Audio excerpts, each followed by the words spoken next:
In Jesus' name. Amen. Give the Lord a shout of celebration. Hallelujah.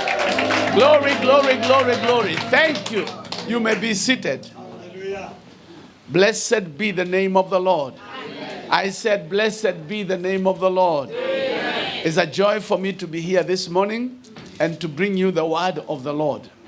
Because I know that the word of God will never, ever go back to him void. It will accomplish what it was sent for.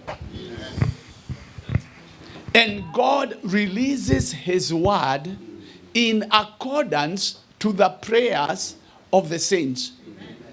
That when we pray, God is provoked to release his word. And he releases that word so that in that word you have an answer to your prayers. So this week, since Wednesday, prayers have been answered. Prayers have been answered. People have received their miracles. Some of them already know they have received. Others are going to experience. Others are going to see it happen. And you also, that you are here, it is your time. It is your season. Because our God is not a man that he should lie. And he's the one who said, ask and you shall receive. Seek and you will find. He tells Jeremiah, you will seek me and find me. You will seek me and find me. And I will show you great and mighty things which no eye has seen. So I pray that as we listen to the word, you prepare yourself for great things. Prepare yourself for the extraordinary. You cannot receive that which you are not expecting. You cannot receive that which you are not expecting.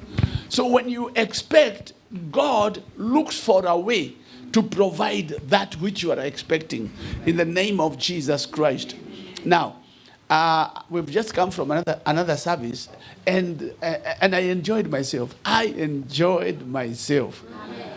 was timed, and I made it within the time that I was given. And I know that church will never, ever be the same again. That one I know so well. But I also know that I was sent here by God. I know I was sent here by God. And I was sent because of somebody who has been calling upon the name of the Lord. You have been crying to God. And I come with the word of God, with the word of revelation. So that once you receive this word, it will work for you. And you see, for the word to work for you, you don't have to struggle. All you need to do is to believe it. You believe it like a fool. Believe the word like a fool. You just hold it and say, okay, this is what God has said. I stand on that word. Whether you call me stupid, you call me foolish, you call me whatever, I don't care. But I am standing on this word. That is what has helped me. That me, I have stood on the word like a fool.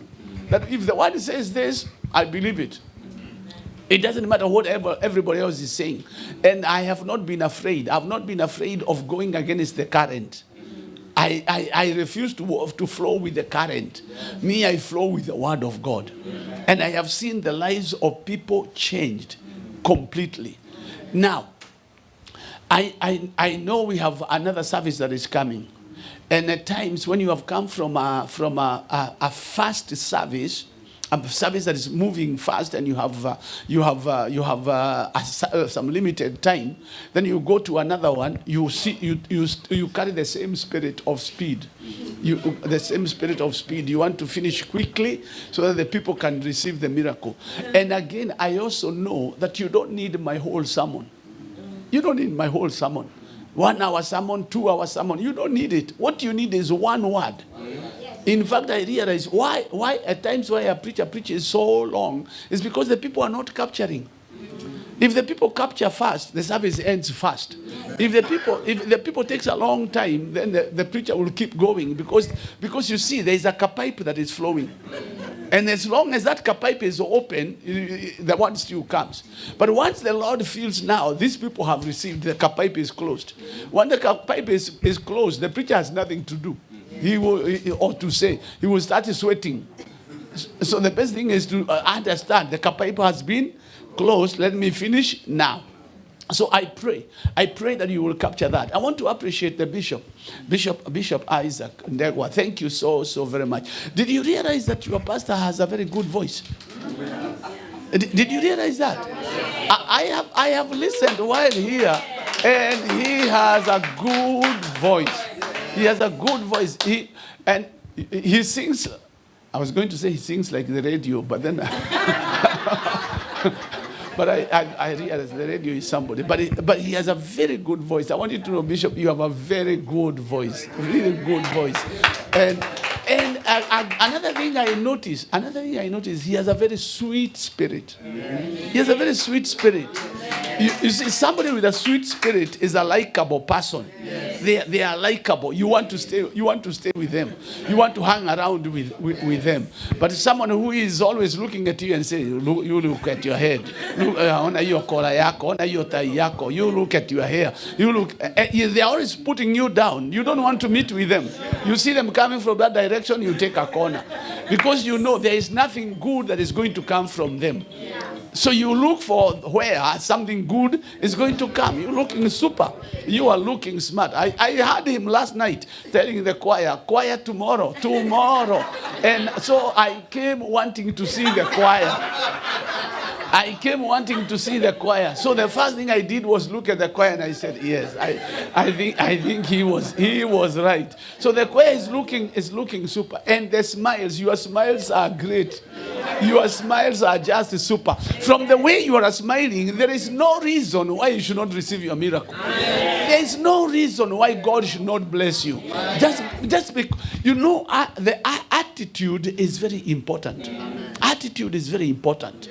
There are those of us who are brought up with a negative attitude, that everything you see is bad. Everything you see in an individual is bad. But when you sit down and you are discussing a business, the first thing that will come out of their mouth is how it cannot be done. You come up with a great idea, and while you are giving the idea, this one is thinking, how can this not be done? Instead of looking for a way, how can this be done? This thing is doable. So from the way I see you, I see a people that are ready for their miracles. I see a people that are going to be lifted by God in the name of Jesus Christ. But you have got to hold on. You have got to persist.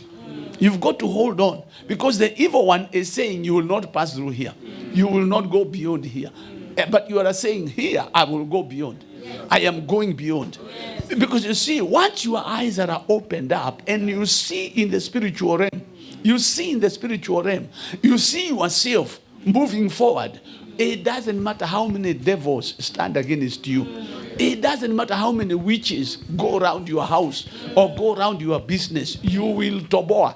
You will pass through in the name of the Lord Jesus Christ. So by your being here tonight, you can cause change back at home. Amen. Just by being here, change is taking place at home in the name of Jesus Christ. Why? Because we are standing on the word of God.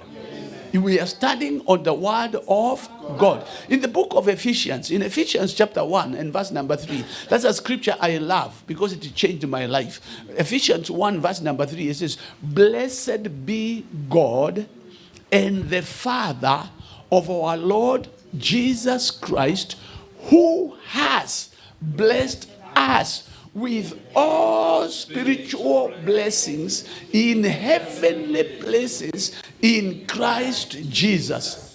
Now that's God. God is speaking through Paul, and he says, "Blessed be God." So Paul describes this God, and he says, "This God who is blessed has blessed us with all spiritual blessings in heavenly places." What does that tell me? That tells me that I need to go back. I need to go back to school and learn some grammar. Learn some grammar. Because when we did some grammar, we were told there is present tense, there is past tense, and there is future tense. So I need to check out. Our challenge is we read the Bible kyudo.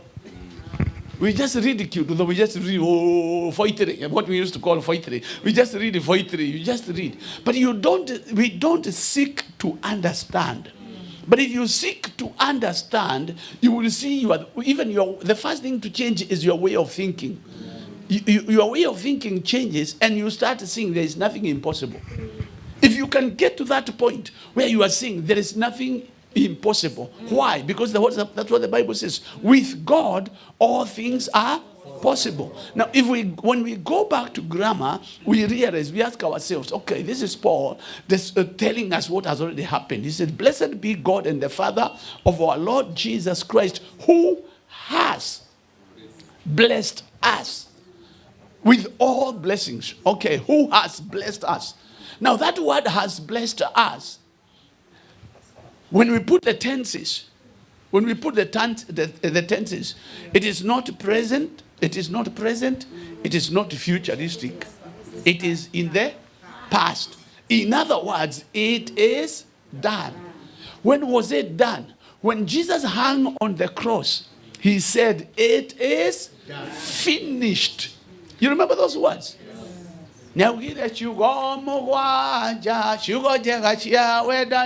Okay. At the cross, Jesus said, Father, forgive them. They do not know what they are doing. Then as he hung there, he said, it is finished. In other words, whatever I came to do has been completed. It is done. So as far as God is concerned, it's a done deal. So we've got to see that already God has blessed us. But how do we operate? We read that, but how do we operate? Oh, God bless me, bless me, bless me, bless me. And yet he is saying he's already blessed you. So what do we need to change? We need to change. Father, I thank you that you have blessed me. I thank you that you have blessed me with every good blessing. And you open my eyes to identify those blessings in this land, in the name of Jesus Christ. So you change your language. You change your way of thinking. You change the way you look at things. When you change your perspective, even your language changes. Your speech changes. Because now you are observing things from a different point of view. So as far as God is concerned, you are blessed. What are you blessed with? You are blessed with every. Who has blessed us with every spiritual. In the King James Version, it says all. With all. If you put it in the Old King James, it says with all spiritual blessings. With all spiritual blessings. That word all means everything minus nothing. So as far as God is concerned, there is no more blessing remaining. In other words, if there was a factory in heaven that was producing blessings, that factory was closed. I will say it again. If there was a factory in heaven that was producing blessings in the days of Abraham, Enoch, Elisha, Elijah, Malachi, that blessing, that factory was closed. When Jesus hung on the cross and he said, it is finished, the angel closed the factory and threw away the keys. Why? Because all your blessings, all the blessings that you need in life were already made. You know, there was a man in Nakuru. He was taken to hospital. He was taken to a hospital, actually unconscious. You know, there are things which happen to us and we don't know. You guys are better, you know these things. Now, back at home, those things are strange. He was taken to hospital unconscious. They checked on him and they realized that his sugar had gone up so high. So they told him, you have diabetes, you have a problem with your sugar. With the pancreas. The pancreas is not producing enough whatever insulin. So that's why that's your problem. So he's hanging there. He's sleeping on that bed, and he remembers God has a blessing. So he decided to go to the washroom. He's standing there in the washroom, and he's God. And he says, okay, God, I have a car, a Datsun. And this car was made by the Japanese. It was made by the Japanese. When this car gets broken or breaks down, I take it to the garage. And they remove the broken part, and I buy a new spare part, and they put it there. Yes. Then he says, God, you are the one who made this body. Yes. Even that pancreas, you are the one who made it. Yes. And if the Japanese had the mind to make spare parts, you must be having some spare parts. Yes. So you do this. You get that Rolyongo thing, that pancreas, and come and fix another one. Come and fix another one here. Why is he praying that? Because already it is there. Because all the blessings were manufactured. They are there in the store. So he starts there and he's saying, God, you come and fix it. Come and fix it now. And he starts there as if God is waiting for God to come and fix. And you see the goodness with our God is that he does not need a knife. He doesn't need a pair of scissors to cut you so he can fix the pancreas. He stands there and then he goes back to his bed. He discovers the doctors were going around and they are already past his bed. But he gets back and then they come. After they have seen everybody, they go back to him. And they say, we want to check on you. And they check on him, they check on the blood, they check the temperature, they check everything. And they tell him, we don't understand. Your blood sugar is normal, has gone back to normal completely. Normal completely. Why? Because he dared ask for that which is already produced, already made. He went to the store. God sent an angel, go to the store, get a new pancreas you come and fix it, you. And he didn't feel any pain. He didn't feel, there was no scar. There is no cut. Why? But the word of God works for him who wants it to work.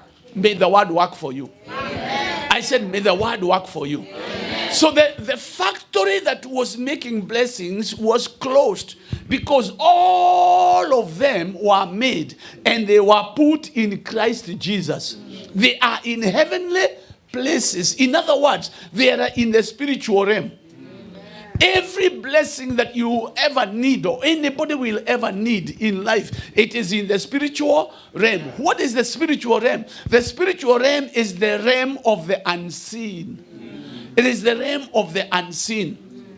Right here in this room, there are pictures. Right here, there are voices here.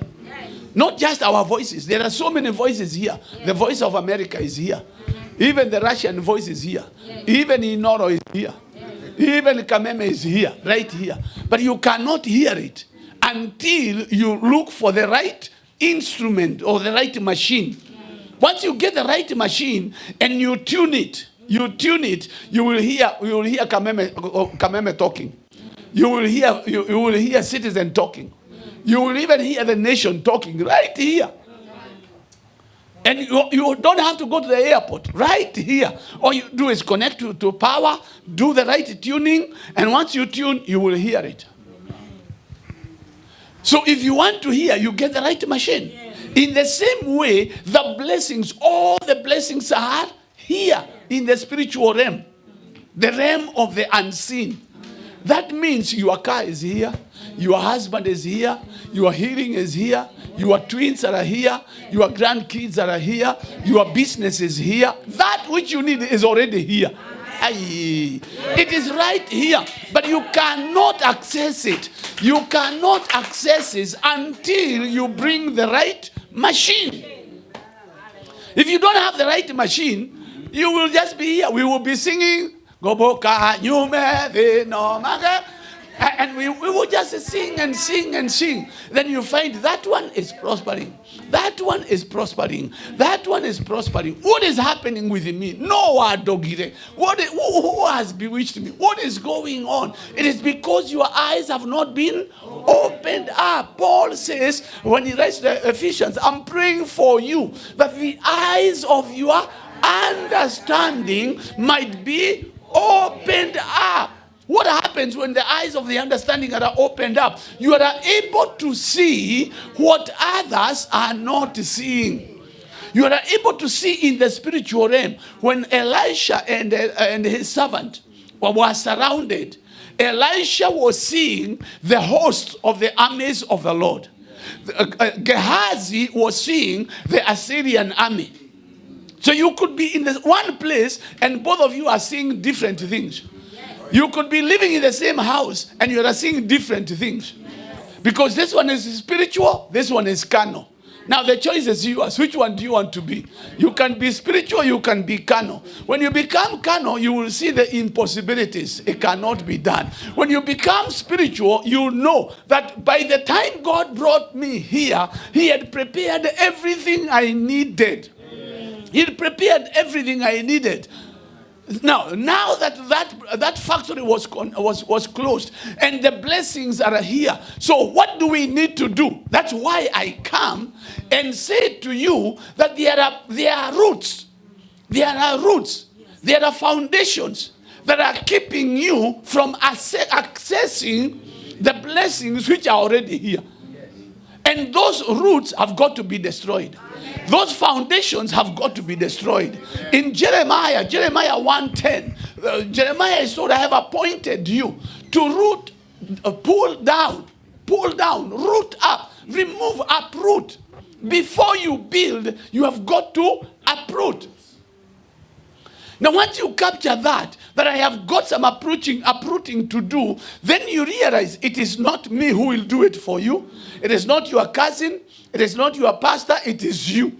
Because you are the one who will identify. If you don't identify, you will be singing in the choir. Tavuna ulichopanda, tavuna ulichopanda. You will be singing in the choir and profiting nothing. Because you do not see it. That's why Paul says that the eyes of your understanding might be opened up. What opens up the eyes of the understanding?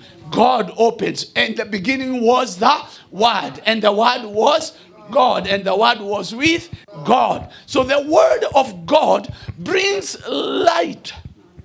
The Word of God brings light. Psalms 119. Psalms 119 and verse number 130. 119, 130. Psalms. Zaburi 119 and verse number 30. What does it say? Are we going to get it or I look for it? I have Apana 30, 130. 130.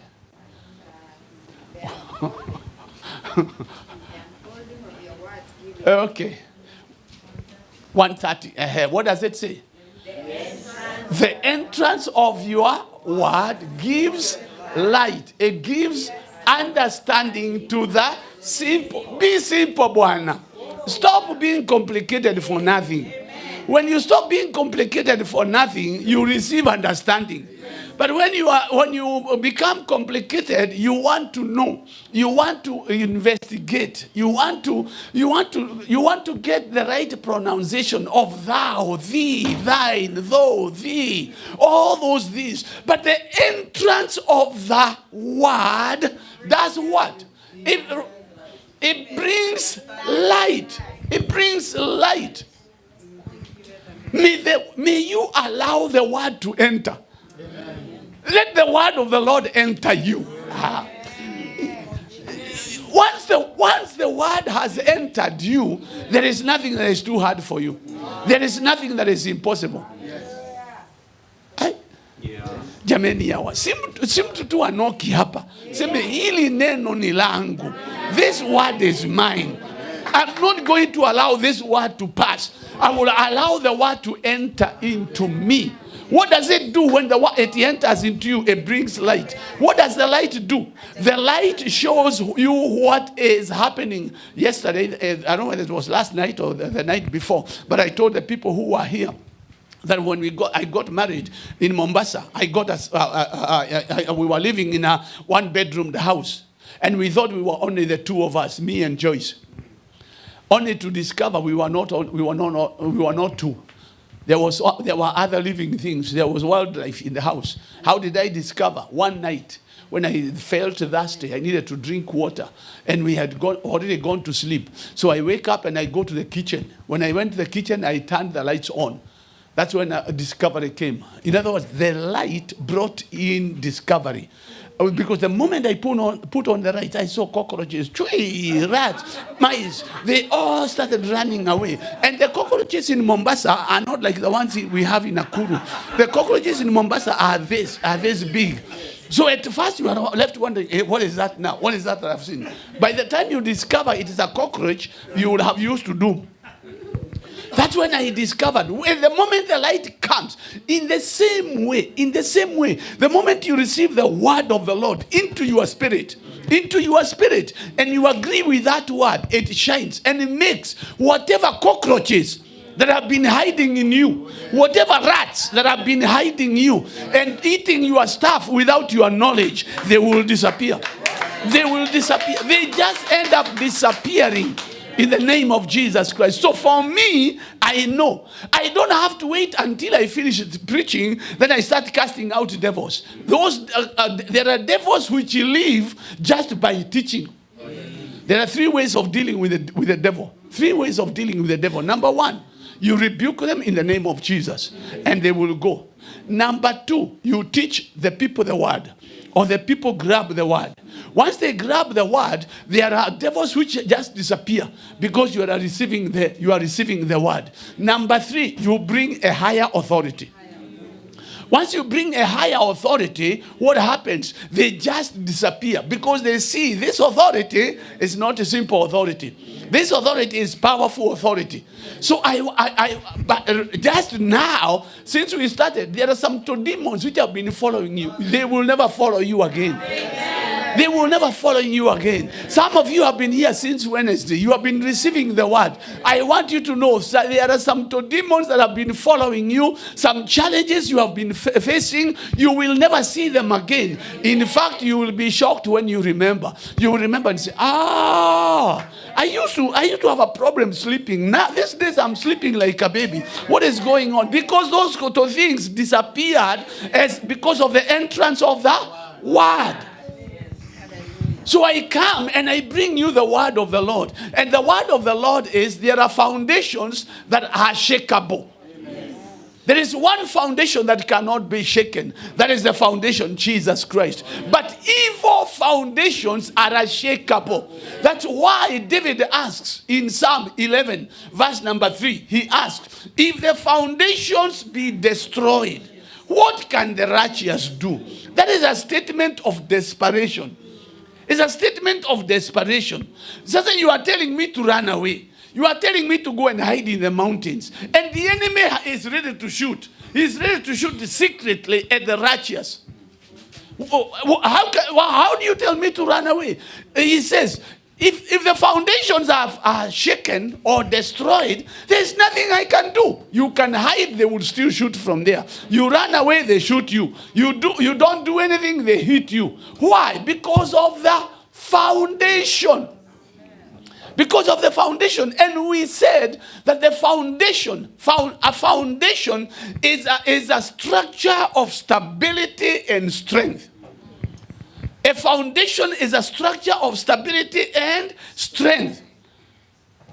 That's why when building, we put up good foundations, firm foundations, so that when the storm comes and the rains, the house may not fall.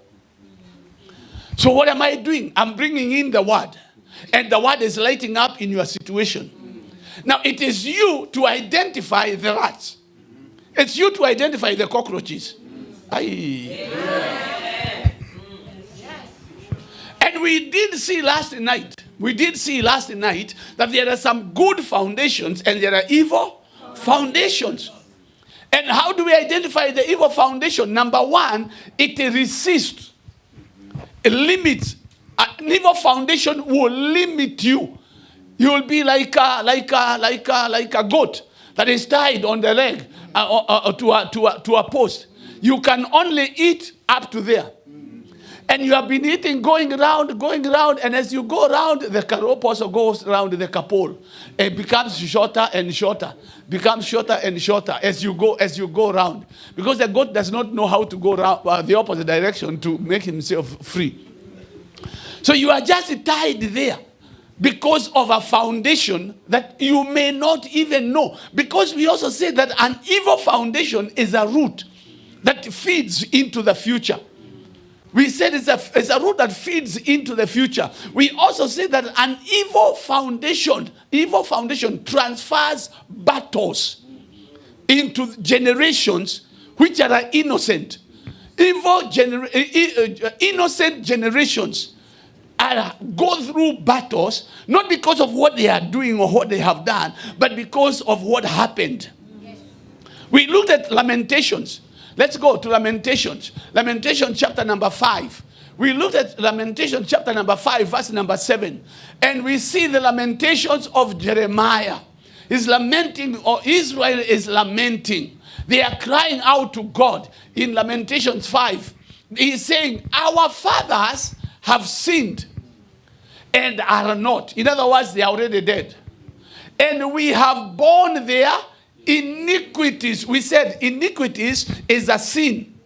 Iniquity is a sin that has been repeated for many generations until it has become part of the. It has become a belief system. Are we together?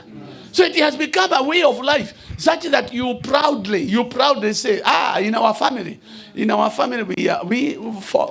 get annoyed. In our family, hey, we get annoyed. We get annoyed. In our family, when we meet during Christmas, we end up fighting. All of us. We meet on the first day. Everybody's excited. So and so. We are so excited. By the time we are leaving, we are quarreling. We are fighting one another. Things are so bad. And that is, you pride in that.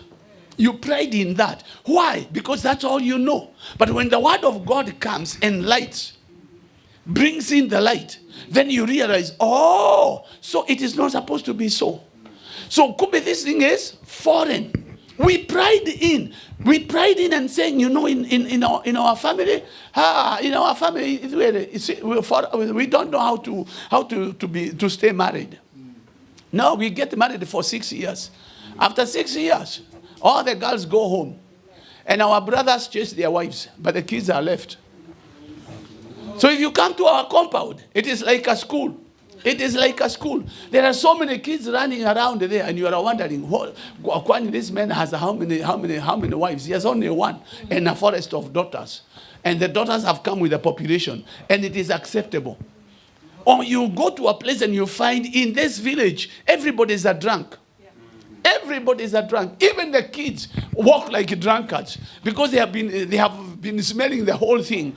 There is a spirit of drunkenness or a situation of poverty. You go to a place and you find the place is so poor. The people are so poor. And even you stay there, you end up being poor. I know of a guy who used to come to our church, and he retired and went. He went back into the village. And when you come from Nairobi and you go back to the village, you are like the chairman. You are the chairman of everybody else there. After some time, he came to my office, and we were just talking. I listened to him, and I was left wondering, is this the same guy that I have pastored for these years? I had somebody different completely, because he went, instead of influencing the village, he was influenced by the village. And even here, we could be sitting here, and your village has influenced you so much that you cannot make any money. You cannot do anything, because the foundation from home is the foundation of poverty. And it has followed you. You make money, and the way you are struggling with your budget in Kenya, with the salary you are receiving, is the same way you are struggling while here. And you have no idea that it's actually a foundation. But the entrance of the word brings light. and gives understanding to the simple. Be simple, Bwana, that you may get understanding. When you get understanding, take a step. If you don't take a step, you will keep on struggling. And me, I've come and I've spent my time and my strength. The bishop believes I don't get tired. And I agree with him, I don't get tired. Because my strength is renewed. But it's renewed because I want to see this word work in your situation. Amen. I want to see this word working in your situation. So that when we meet 5 years from today, you will tell me, now I am no longer running away. I have all my documents. Now my business is doing well. My business is doing well. I have all this. Why? Because you discovered, you realize that it is not your wit. It is not your wit that is keeping you here. You are not brought here by your uncle. No. Whether you came as cargo or you came with no papers at all, it is God who brought you here. Now, once you know that it's God who brought me here, what is your desire going to be? I will serve the Lord with all my heart. I give myself to him because it is only him who can keep me here. Let me tell you, we even with the papers, if God said you are going home, you will not sleep here. If God said it's time for you to go home, you will not even need any escort. You will find yourself at the airport. But now, God brought you here. Why? Because he has a plan for you. But there are cockroaches. There are cockroaches. There are mice, rats running there because the place is dark. When the word comes, it brings light. This light reveals to you, so this is it. Okay, I am going to take a step. And there are men and women that have taken a step. There are men and women here who have decided that things must change. Things must change. I pray that you be one of them. I pray that you be one of them. That things may change. So this evil foundation transfer battles. And how do you identify them? You identify these evil foundations by the patterns that you see in life, because they create patterns. They form patterns. You find repeated things. You remember this story that Jesus gave. Jesus gave this story of this lady that was married to a certain guy, and the guy died. You remember that? Then the brother said, "Well, this I'm going to inherit." So he inherited her. And he also died. And the other one inherited. And he also died. Don't you see a pattern there? But these guys were living with the cockroaches. They could not see. They did not allow the word to bring light. So each one of them was being eaten like a sheep going to the slaughter. It's as if she was saying, next. And the other one comes. I am the next one. And stays there. Whip. Next. And the other one comes. Whip. And they never ever questioned themselves. Why are these things happening to us? Why did my brother die? Why did my second brother die? Why did my third brother die? Why did my fourth brother die? Why are they dying? If they had listened to me, they would not have died. Maybe the first one would have died only. But there is a pattern in the life of that woman of destruction, of murder. So they all died. So you look at the patterns that are formed in your family. Look at the patterns in your forms. Right now, even as we speak, you can look back and see, my grandfather was polygamist. My elder brother is a polygamist. My sister is the second wife to her husband. My other brother has been accused many times of having a side chick. And now I am here. And my eyes are going in a different direction. You need to identify one and say, oh, Thank God that I came before you have gone the wrong direction. You thank God that I came. That you may identify and say, this one has got to change. That you put your foot down. Jesus said, you shall know the truth, and the truth shall make you free. Amen. So you have got to get to a point where you say, that which ate my mother shall not eat me. That which ate my father shall not eat me. My father's sickness is not my sickness. It may have taken my father. It may have taken my elder brother. It may have taken my uncle. But this is the end of that pattern in the name of Jesus Christ. Look at the pattern of poverty. You work hard. You work hard. And you get money. But that money is not helping you at all. You are still struggling. You get promoted. You start a business. You get money. Nothing. Nothing is changing. You are wondering, what would happen if I went home today and I have nothing? Because again, the people at home, whom you have been sending money to buy a plot for you and build for you, they bought the plot in their name. And they started building, and whatever they are building is not yours. They are building in your name. They have sent you pictures. You have seen the pictures they have shown you. But it is not yours, it is theirs.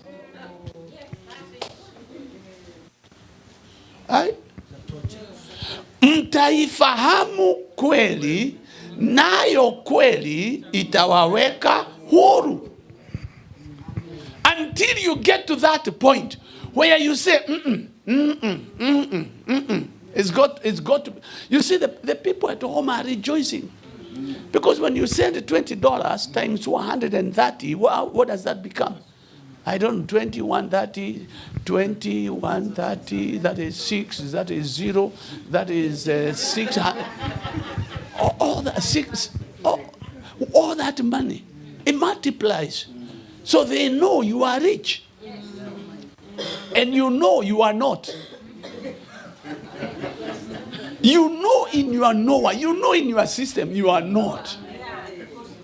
But there they know you are rich. Why? The spirit of deception. To keep you poor. But you shall know the truth, and the truth shall set you free. Shall make you free.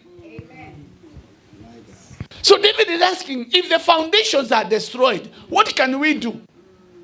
The righteous can do nothing, because the foundation is everything. And now it has been destroyed. So now you become a devil's football. He kicks you around in whichever way he wants.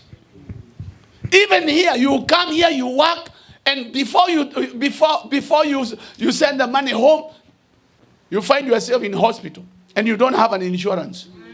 Or your car has been hit and you are late with the insurance. So the insurance, there is nobody to talk for you. There is nobody to talk for you. So they just tell you, well, there's nothing we can do. You did not renew your insurance. That is it.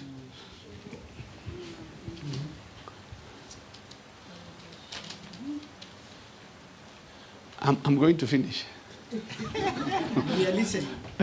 You enjoy yourselves. You have a good time. And every evil foundation in your lives be broken. Amen. In the name of Jesus. That you may forever remember this day. Amen. And as you remember you are going out, you remember your deliverance. How the powers went out of your families, out of your lives in the name of Jesus Christ. And to the glory of God. You know, we are the ones who make routines. We make routines and we think, okay, now after I've preached, I've got to lay my hands on everybody systematically. Wait, God is not a Kenyan. God is not a Kenyan. God is Jehovah. And you cannot put God in a pipe. He operates in ways that we do not understand. All we've got to do is put ourselves in line with His word. When we agree with His word, then we see the benefits of agreeing with His word. Amen. So David is asking if the foundations are shakeable. There's nothing you can do. It doesn't matter how righteous you are. It doesn't matter how righteous you are. The foundation will pull you down. So I came so that we could declare that every evil foundation that has been operating in your life has been brought to a stop. Has got to be brought to a stop in the name of Jesus Christ, and to the glory of God. I said it transfers battles to the future. And the people in the future have no idea what is going on. That's why we read in Lamentations, our fathers have sinned and are not, and we have borne their iniquities. It is not our sin. For you, there is nothing you have done. In fact, in your winning green card, everybody rejoiced at home because now they see they are going to cross the river of poverty because you have won a green card. When you got your papers, you rejoiced, everybody rejoiced. But even with the papers, there is no progress. Because of the foundations that in that their fathers sinned. What does verse number 8 say? Verse number 8 is still the cry. If you can take us there, of Lamentations. Servants have ruled over us. Servants have ruled over us. There is none that does deliver us out of their hand. Nobody can deliver us. Servants are ruling over your life. You go to verse number 9 and see still the cry that is going on. We got our bread with peril of our lives because of the sword of the wilderness. Put it in the New King James. In the New King James, what does it say? Verse number 9, if you can get it.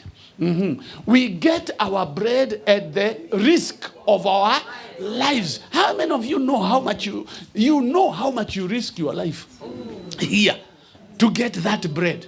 You risk your life to get that bread, but they have no idea. And because of the sin, because of the iniquities of our fathers. But you go to Exodus 34. Exodus chapter number 34, and I think verse number 7. Look at verse number 7 of Exodus 34. What does it say? Exodus 34 and verse number 7.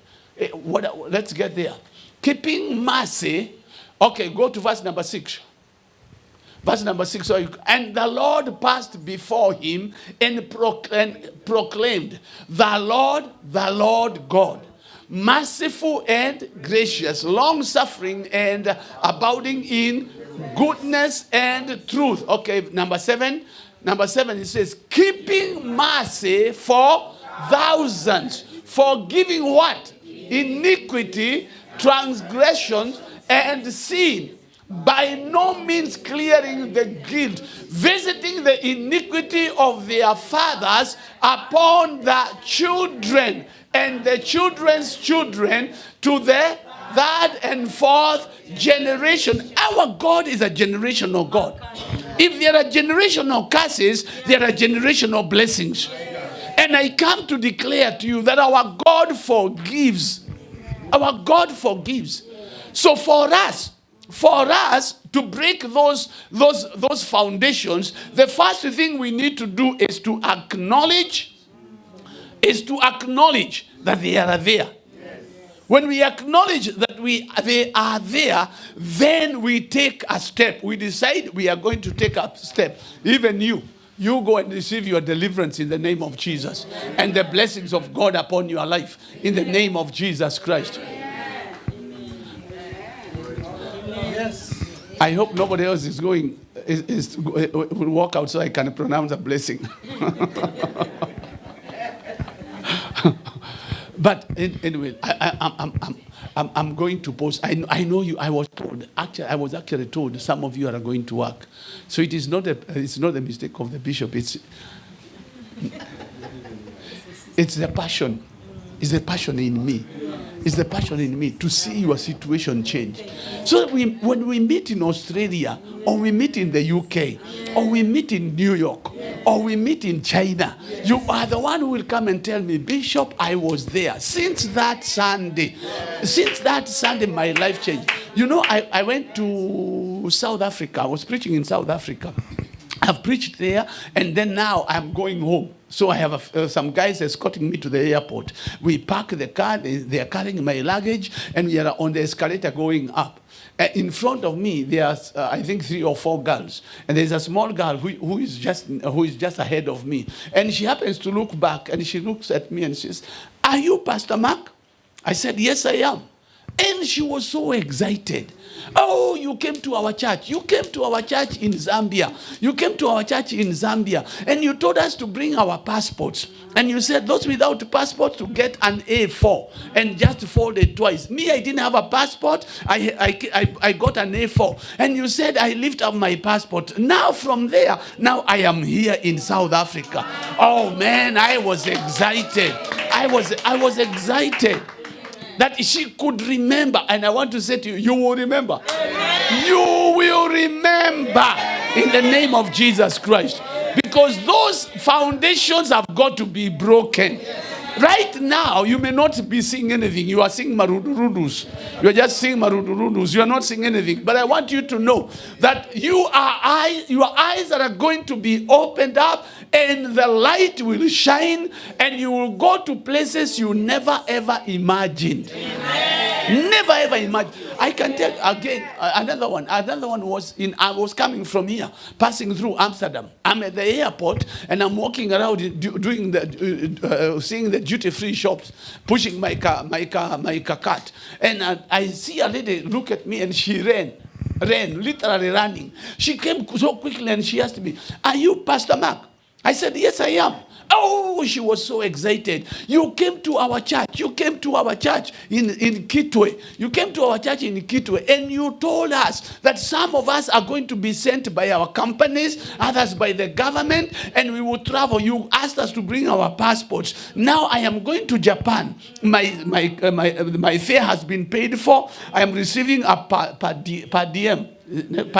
I'm receiving per diem in my account, and my hotel is paid for. Everything is paid for." Do you imagine the excitement that we had at the airport? I want you to know we are going to meet. I said we are going to meet in places you have never ever imagined, because the word of the Lord will never ever go back to him void. So acknowledge, this is the challenge. This is the foundation that I see, I identify. You identify and acknowledge. This is the foundation I see in our house, in our family. This is the foundation I see in my life. This is the foundation I see between me and my husband that we are building on. Once you have identified, we have read in Exodus that he forgives iniquity from generation to generation. Then what do? You repent. What is iniquity? Is a sin that has been repeated so many times until it has become a system. Are we clear on that? It's become a system. It has become acceptable. It has been accepted. So it's a normal thing in your family. But now the word of God has brought in light, and you see, oh, so it is not a normal thing. So I can deal with that. And you have said, yes, we will agree. So after you have seen that, now repent.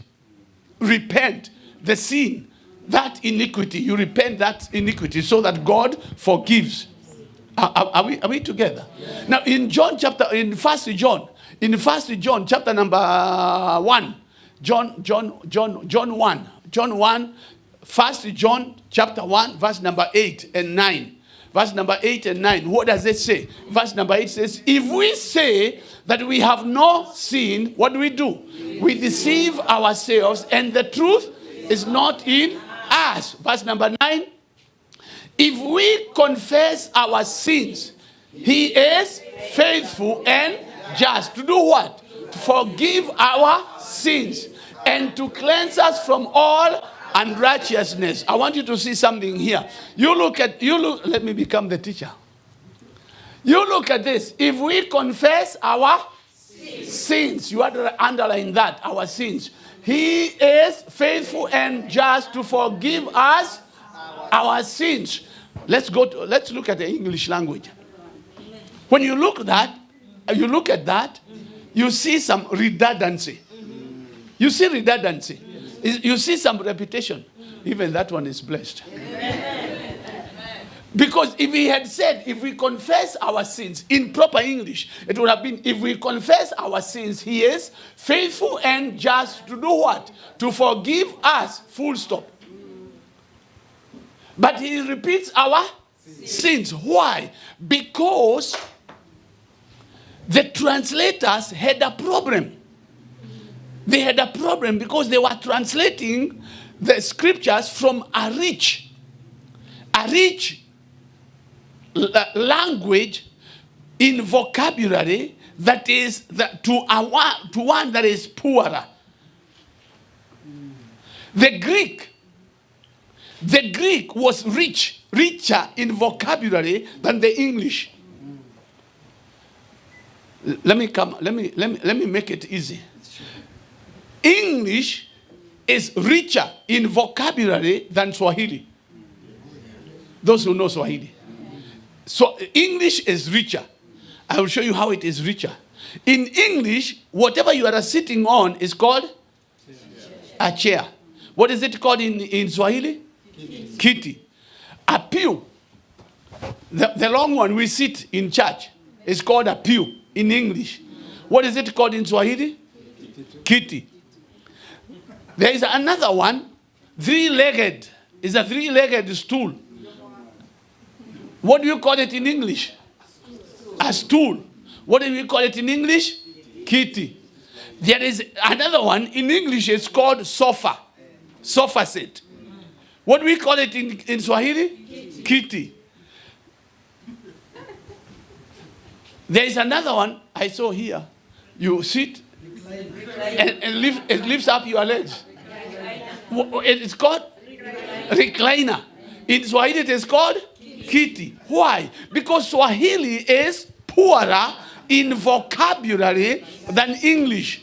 Now the Greek was richer in vocabulary than English. So when I checked these words in the Greek from the original, I realized if we confess our sins, this our sins is one word, and this our sins is a different word.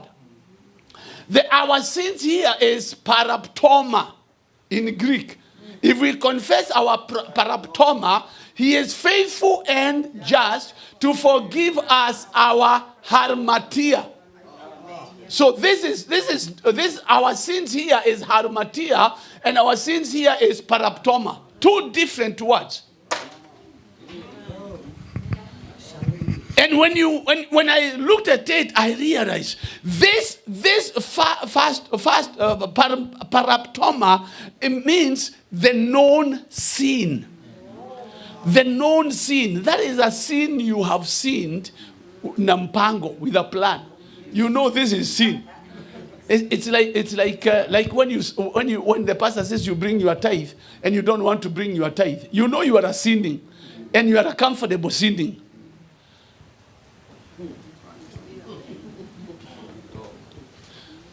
So he says, if we confess our sins, the sins that we know. You know, it's only because I am here and I don't know you guys, I could be very open. But I am choosing, let me not go a little bit further than that. But you know, there are those things you do yourself. Unajua hii ni dhambi. Lakini Mungu tu atanisamehe, hii ni dhambi tu. But he says, if we confess the sins that we know, harmatia means that which we do not know, or unplanned sin. The sin that we have not planned. The iniquities fall in that category because you are not involved in the sin of your fathers, as they say in Lamentations. Our fathers sinned and they died. The consequences are on us. Now, when we confess our paraptoma, he is faithful and just to forgive us both paraptoma and harmatia. Are we together? Yes. So for us to break those foundations, you have got to confess. I have taken some time talking about confession because I wanted you to understand. Yes. So we've got to confess our sins. The ones we know, and even the ones we know we do not know, will be forgiven. The ones we planned, and even the ones we did not plan, will be forgiven. So once you have confessed that, then the other thing is to use the name of Jesus. Use the name of Jesus. The Bible says there is no other name given among men by which men shall be saved. What does that mean? The first thing you need to do is to acknowledge the name of Jesus. You acknowledge, give your life to Jesus. Give your life to Jesus. Forget about this business of religion. That me I'm Anglican. Me I'm Pentecostal. Me I am Presbyterian. I go there because we are Presbyterians. Forget about that. You have a personal relationship with Jesus. That is how you will be able to use his name. When you have a personal relationship with Jesus, then you can use his name. That's when you can be able to stand and say, there is no other name given among men than the name of Jesus. Stop with this idea of me, I want to be a good man. Me, I don't steal. I don't do this. I don't do this. I don't do this. It is not the doing. It's not what you do or what you do not do. It is having a personal relationship with Jesus. So endeavor to have a personal relationship with Jesus and to live a life that is pleasing to him. Amen. Don't come and tell me, here things change. Things, when people come here, they forget about their husbands back at home. They forget about their wives, and then we just live together. Let us face it, Bwana. There is no shortcut. There is no shortcut. I told you, maybe you are not there, but I will tell you, when I come here, I have my return ticket. I have my return ticket in my pocket. And a ticket I can call the airlines and they say, I want to travel now. I want to travel tonight. Or the fast flight. I want to be in that fast flight. And I will be there and go. So when I speak. I just speak openly. Because I want to help you. Don't come and tell me, things are so hard here, things are so difficult here. So I decided we live with this man because, maudo mamwere. It's so hard. Things are so difficult. They are so hard. Yeah, it is true they are hard. But if you want to see the foundations broken, you have got to have a personal relationship with Jesus. And you have got to live a life that is clean. You've got to live a life that is clean. You cannot live just anyhow. You are the goat in the village. You're living like the goat in the village or the cock in the village. You are from here. It is known that so and so is like this, and that so and so comes to you and say, "Karibu, karibu, karibu. This is my chance." Where bwana? If the foundations be broken, if the foundations be shaken, what can the righteous do? There is nothing you can do. You will be eaten by those foundations while here. In the name of pleasing your body. Higher. That is number 3. Number 4. To identify this, or to break these foundations, you've got to raise an altar. Before you raise an altar, we break the old altar. In having a personal relationship with Jesus, we are breaking the old altar. Gideon was told to break the altar that his father had built, which was eating Israel. It was eating Israel at that time. He broke it. Once he broke it, he was told, now raise up a new altar. In other words, God is able to forgive you and to cleanse you from all the evils you have done in this nation, including that which you did yesterday, and turn you into a brand new person. He is able and he is willing. But you have got to be willing yourself. If you don't take a step, nothing will happen. You will be left there. Toka utumwani na safiri kila siku naenda Kanani njia hadi, and we are going nowhere. You are just marking time, sweating, spending a lot of energy, nothing doing. You do your doubles, nothing happens. You even do your triples, nothing happens. 24 hours, and nothing happens. You work and work and work and work. You even have, what do you call them in Kenya? Sponsors. They are called sponsors. You even have sponsors here. You will have 5 and they will do nothing. You will not get anywhere. You know, it's become so evil that somebody can write me a text and say, my sponsor has not appeared for some time. Please pray for him to come. They are writing for me to pray that the sponsor would come. And I'm wondering, where these foundations have been broken completely. They have been broken completely. So I endeavor to teach the word. Because in teaching the word, somebody will receive understanding if they are simple. If they are complicated, they will say, where, Bishop? Never Mark. You talked to Mark about my things. Somebody must have talked to Mark. You know, I'm preaching at home, and I finished the service, and I want to run to the next service. And this girl comes, and I see her. She wants to talk to me, and I say, okay, come. What do you want? And she tells me, Bishop, I am not a member of this church, but I come here once in a while. Once in a while I come here, but every time I come here, you are talking about me. Who tells you about me? Somebody must be telling you about me. I don't know the girl. I've never seen the girl, but she believes somebody tells me about me. And I told her, it is not me. Nobody has told me about you. It is God speaking to you. It's not me who is speaking to you. It's God speaking to you so that your life may change. Then there was a preacher. There was a preacher. He was called Jaga. He was preaching in Githongori. And with these pictures. So he's preaching in Githongori, and he talks and talks and talks. A certain man who had a bicycle at the back of the crowd, and he leaves his bicycle there, and he goes to the preacher and tells the preacher, "Where mohujia? Oko de mamaya. You have cut me twice. If you cut me the third time, you will see it." And he goes back to where his bicycle is. Within a short time, he comes. Another one,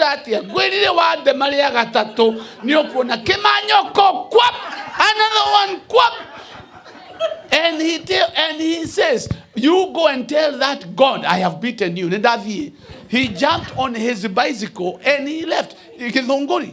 At the market, he's going down so that at the corner, you know where there are two roads, one going to this wherever this direction, another one going to Nairobi. Right there, he falls down from his bike into the mtaro. The people go to rescue him, only to find out now safari ants Dhuraku are eating him. Are eating him. So they rush there. When they check on him, he's already gone. He's dead. So they are running there to tell the people in town, there is a man who has fallen on a bicycle. When the people come, who are in Jaga's meeting, they realize it's the guy who told the preacher, "You tell that God to follow me. You tell him to follow me." I want you to know, if the word cuts you, you get cut. If the word cuts you, you better get cut quickly and take a step quickly. Don't postpone. Don't start blaming the bishop, that the bishop talked to Bishop Mark, or that it must be Jenga. The professor talked to the bishop. Those things he must have been told. No more kakoni arereto. Na mumweli ne Jenga. Ni oshumaleta professor. No mumweli. Well, if you get cut, quickly and say, "Oi, mother ni Davia, Lord help me, Lord help me," so that you can rise up and we break those foundations and you start living a new life. Amen.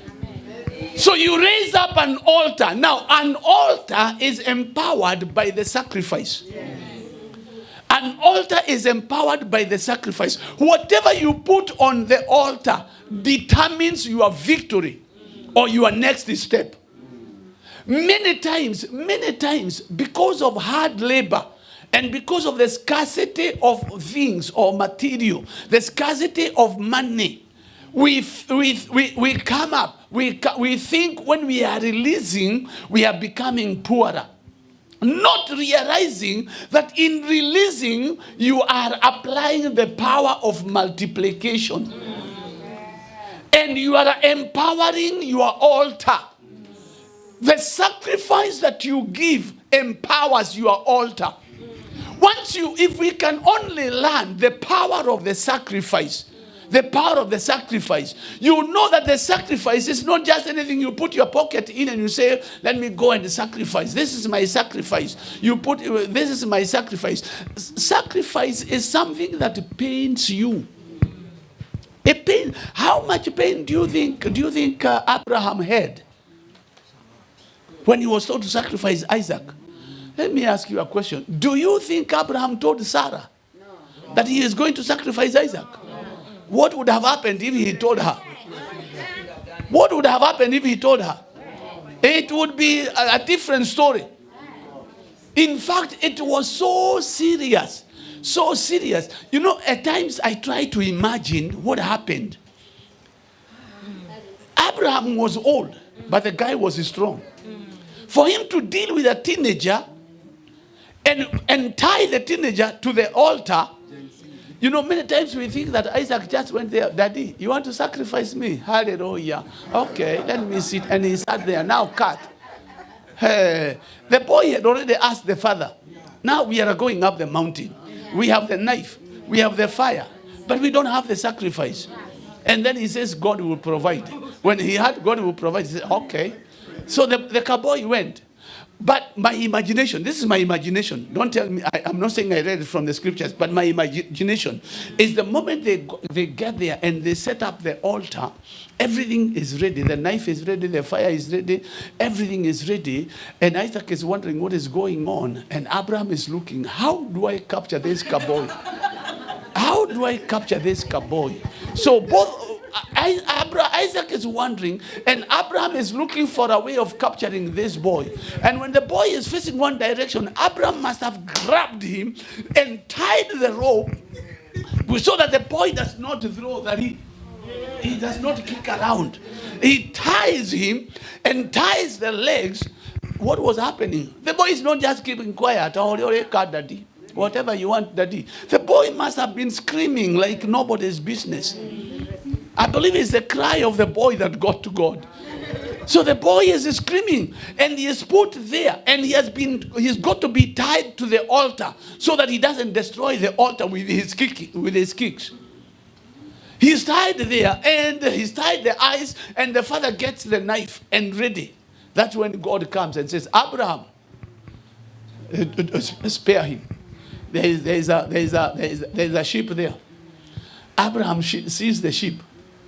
And then he comes and cuts the ropes that he had tied this boy. You think the boy stayed there to see the sacrifice? Would you think that the boy stood there and said, okay. That boy did not there. The moment he was set loose, he must have gone full speed. Mommy.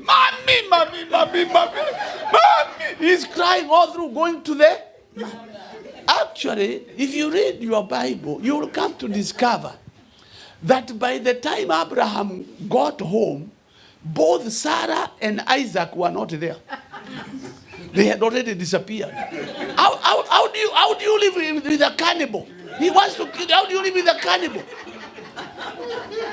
The next time you hear about Sarah is when she died. And Abraham had to go to where she was and buy some land there to bury her.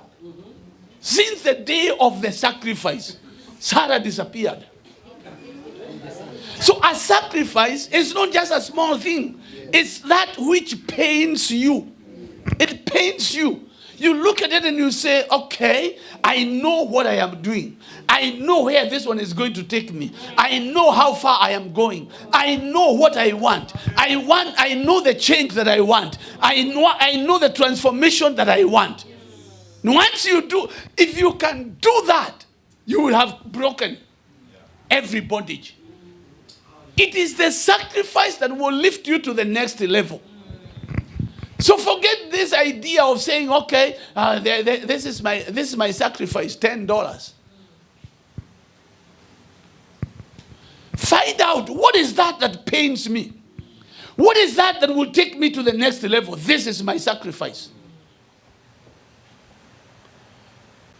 And it will empower your altar.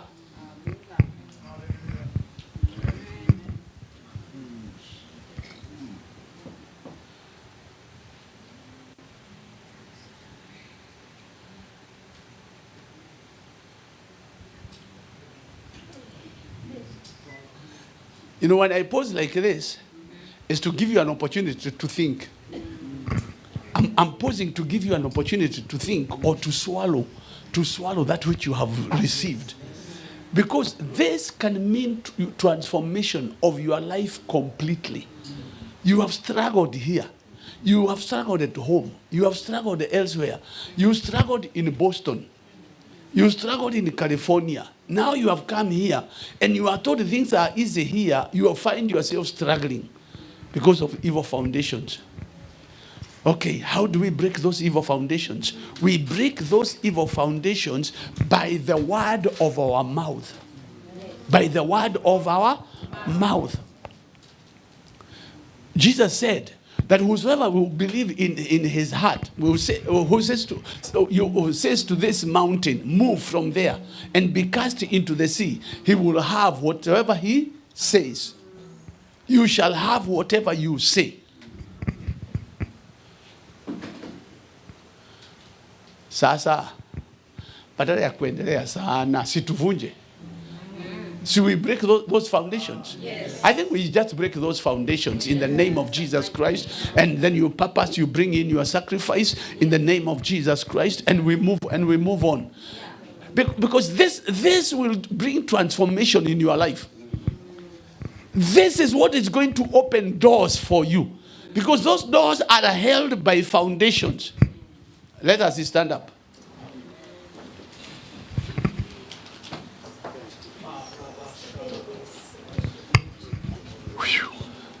Have you received something?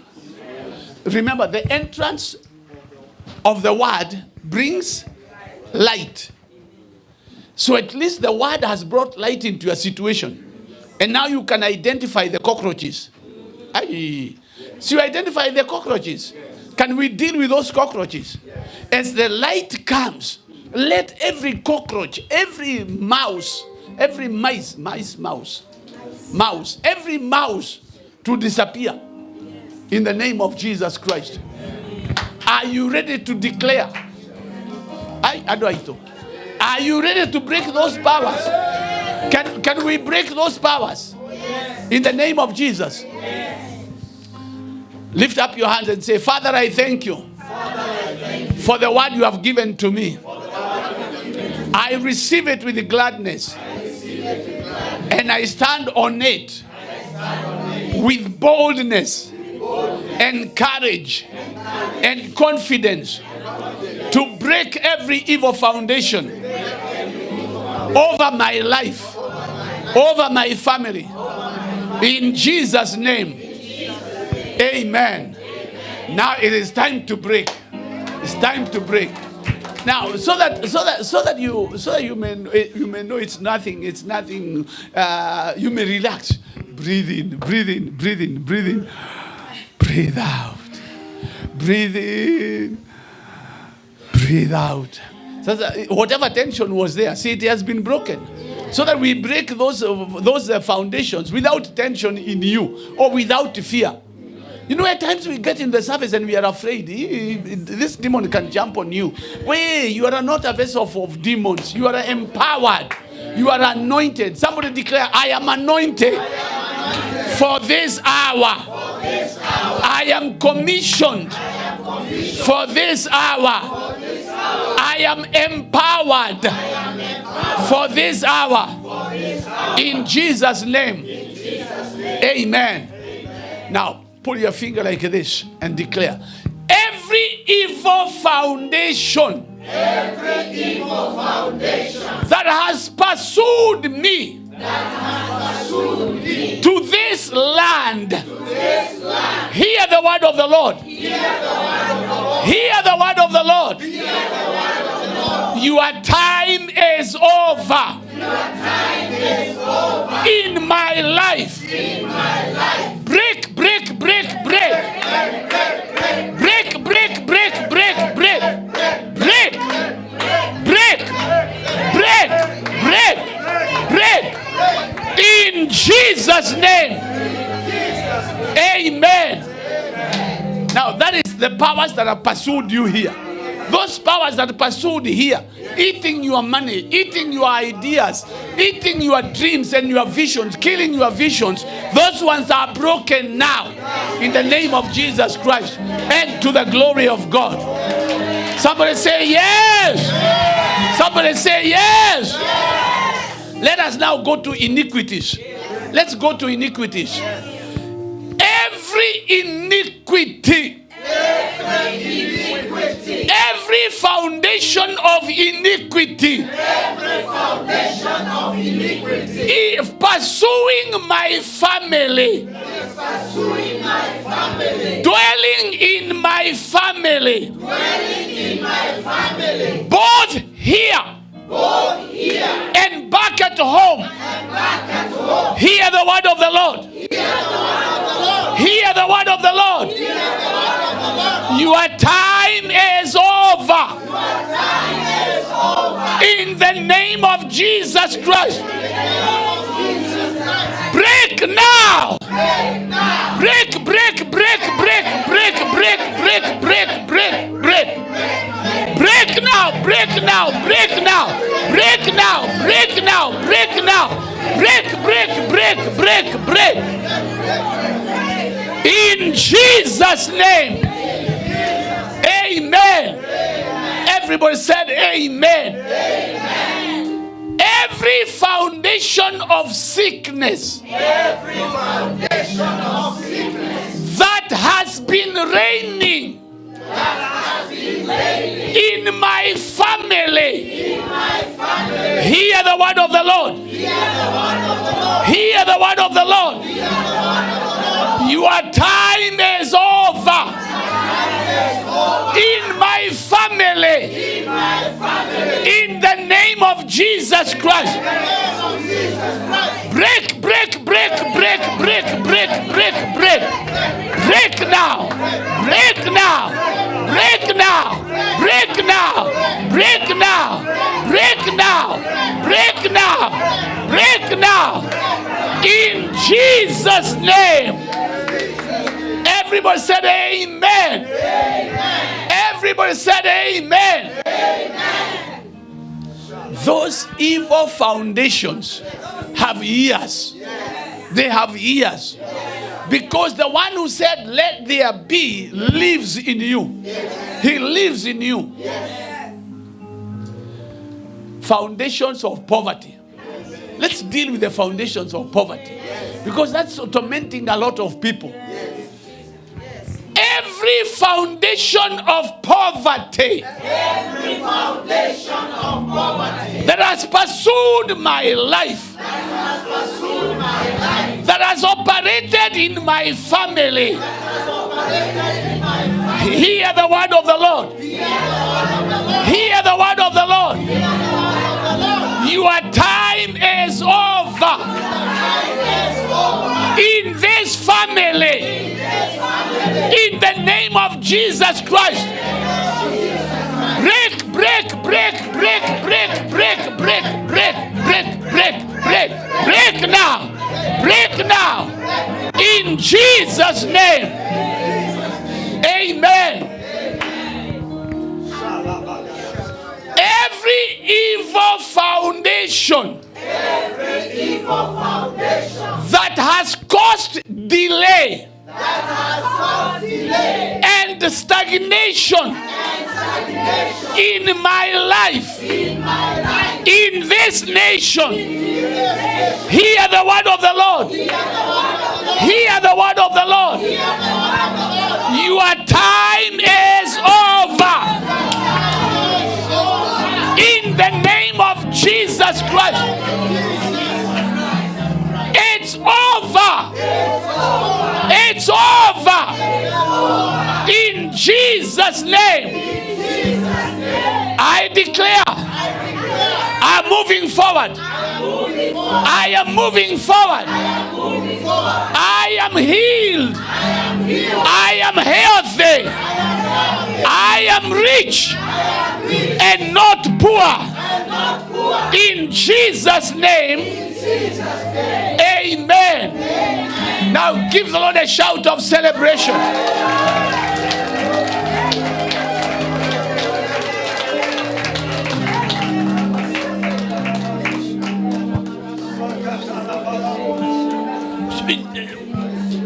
Now, take a moment and just worship the Lord. Just take a moment. Just tell the Lord. Tell the Lord thank you. Tell him how you love him. Just worship him for who he is. Worship the Lord. Tell him thank you, Lord. Lord, we bless you. Lord, we honor you. We exalt you. We magnify your name. You are so good. You are so precious. You are so mighty. There is none like unto you, Jehovah. There is none as great as you are. You alone are worthy. You alone are Jehovah. You alone are glorious. You are gracious. You are mighty. Thank you that you have anointed me with the Holy Ghost and with the power. Thank you for your word that comes in simplicity. Thank you for your word that brings in life. Lord, I bless you. Lord, I thank you. Be magnified, O God. Be glorified, O God. Be exalted, O God. You are glorious. You are gracious. You are holy. You are mighty, Jehovah. Blessed be your holy name. Blessed be your holy name. Who is like unto the Lord our God? Who is as great as you are? Who is as mighty as you are? You are worthy to be exalted, worthy to be praised, worthy to be glorified. Blessed be your holy name. Blessed be your holy name. We honor you, Lord. We magnify your name, dear Lord. Raka mashato robo sari andara bakatasi. Rikoro bobo shara babai babarando. Rampara babaira babarando robokosha katasara babaira ramamara babosha kitakasa rampara babaira babaranda rababoshi katasara bakaira rampara babaira baborando robokosa katapa.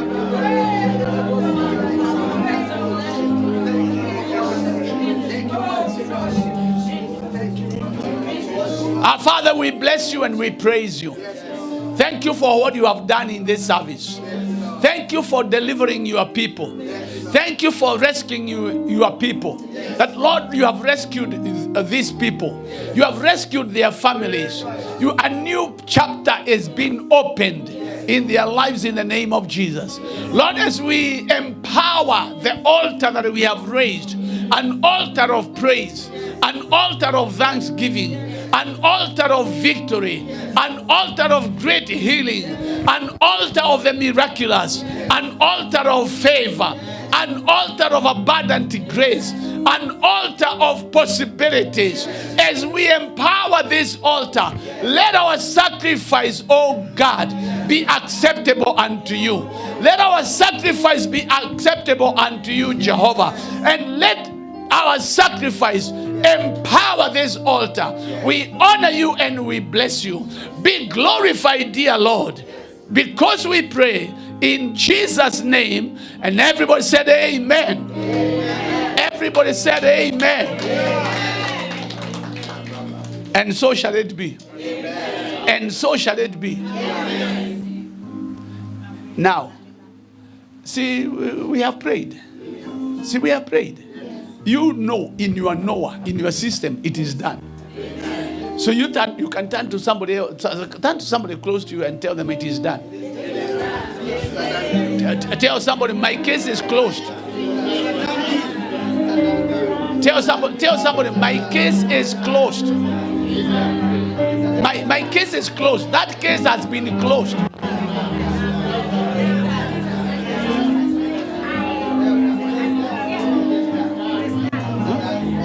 May you enjoy those open doors. May you enjoy those open doors in the name of Jesus Christ and to the glory of God. Now sit for a moment. Oh, blessed be the name of the Lord. I said, blessed be the name of the Lord. You know, once the altar, the evil altars or evil foundations have been broken, now you start building. You start building on that new foundation. So what I'm going to do, I am going to avail myself. But maybe what do you want? Maybe you bring in your sacrifice first. Yeah, you can bring in your sacrifice, and then I want to avail myself. Avail myself here because you know what you want to build. And you would want us to do a prayer of agreement. You would want us to do a prayer of agreement. I will avail myself and I will agree with anyone who wants to do a prayer of agreement. You are saying, Bishop, I want to tap on that grace and I want us to make a prayer of agreement. And I'm going to pray. Now, when you come, don't give me long stories. They are not helpful. Those long stories are not helpful. We are now coming in agreement because you have already made up your mind and you have already broken those foundations. So you come and say, I have what I want us to agree. I am agreeing. I want you to agree with me that my life here will be different, that I will get my own business, that I will establish my own what, that I will do this, that I will do this, that back at home things have changed. Not a long story. Because again, if you give a long story, we may stay here until midnight. And the thing is to agree. Because the Bible says, if two of you shall agree on others touching anything, it shall be done. So, if why don't what we will do? I will sit here. You can sit on. I was sitting here. Now me, I will sit there. Is it okay if I sit down? Yes. I have been standing and you are sitting. Yes. See, now where you stand while I'm sitting. So I will sit here, and anybody you want, if you want us to agree, we shall agree in the name of the Lord Jesus Christ and to the glory of God. So. I don't know how to. Okay.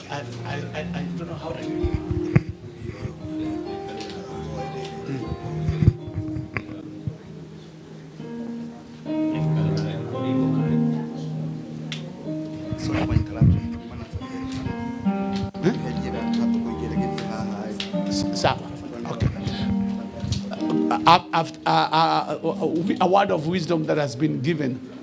A word of wisdom that has been given because there are some of you who would want to go immediately. So what I will do is receive the sacrifice. Sure, I receive the sacrifice. Then the pastor will do the benedictions, or will do the final prayer. Then after that we will remove this pulpit. Now your seat has been saved. We will remove this one here, and then I will sit here. Now I'm not sitting here because I am special. I'm just sitting here because I have faith. I have faith that it's going to happen, and I have confidence. So those of you who need to go immediately, you will come in. We do the agreement, and then you can go. Those of us who can stay will stay a little bit longer. Will be the last ones we can deal with. Now you can remove this one.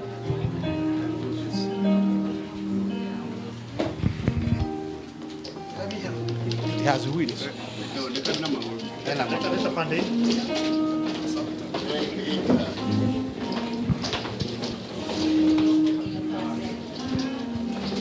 So,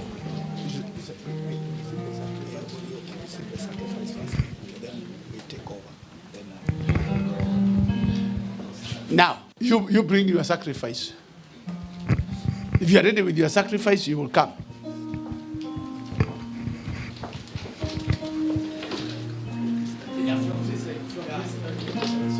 order. Okay.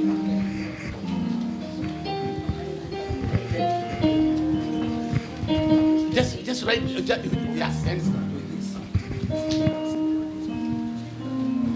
No, we start at the back. Yeah. Yeah. Wale wako nyuma tafadhali. We do very fast. Anza hivyo, unakuja unakaa hivyo hivyo so that we can save time.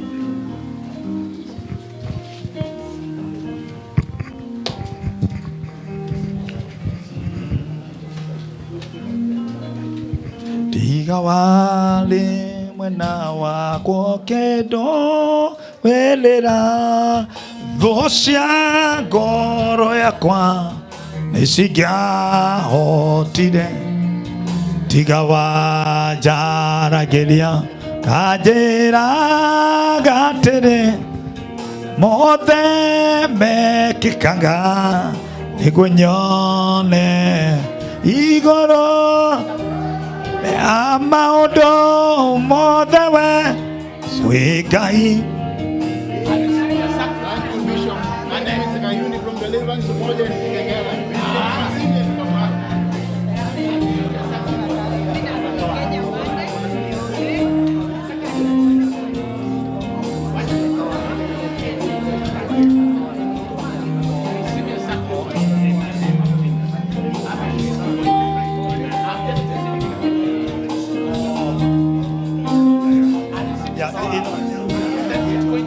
Okay, if you don't have right now, you don't have that money and you want to do a pledge, do a paper ndani na weke kwa hiyo bahasha. Please write it that you're going to give your pledge. It is important. This one is just a sacrifice and we are going to honor that. Please, whatever you want to give is important we do that. Please, so that every one of us will not be left behind to do this, because you might not have everything you want to give now, but you can give the best afterwards. So just write a paper. We know that you did the pledge, and the day you are going to bring the pledge, and that's it. Leo go the gereiden igetha umenye ninyonete ũrĩa wĩkaga arataku nĩo maithũragĩria itho makũmenye njiarwa ciao ciothe nacio nĩ ndathime igũrũ rĩa maũndũ mothe we wĩ Ngai wĩkaga magegania ũiyũrĩte hinya na nĩkĩo ngoro yakwa ĩiyũire gĩkeno nĩkũmenya niĩ ndĩ nawe wĩ mũndũ wĩ igũrũ rĩa maũndũ mothe we wĩ Ngai wĩkaga magegania ũiyũrĩte hinya na nĩkĩo ngoro yakwa ĩiyũire gĩkeno nĩkũmenya ndĩ nawe wĩ mũndũ wĩ ready zaidi ya mambo yote wewe ni Mungu mkuu watenda maajabu mwenye nguvu zote ndiposa moyo wangu ya furaha najua mkombozi wangu igoro ya maũndũ mothe we Ngai wĩkaga magegania ũiyũrĩte hinya na nĩkĩo ngoro yakwa ĩiyũire gĩkeno nĩkũmenya ndĩ nawe wĩ mũndũ wĩ. So let's relax now. Let's relax. Praise and worship. Thank you. God bless you. I'll give you another chance. Thank you. Let's relax a little bit. So I'm requesting admin to come and just make announcement very fast when we are done with the announcement. We're going just to do the benediction. You know, we are going to another service. And after we are done with this, because of our time, so we have a lot of pastors here, but I'm not going to give them the microphone now because we have the other service, so we're going to give them that time to say hi to us. But for now, because of time, so that we seize the opportunity, the opportune time that we have, and it is a blessing. How many have been blessed? Amen, amen, amen. Come on, put your hands together, celebrate the King.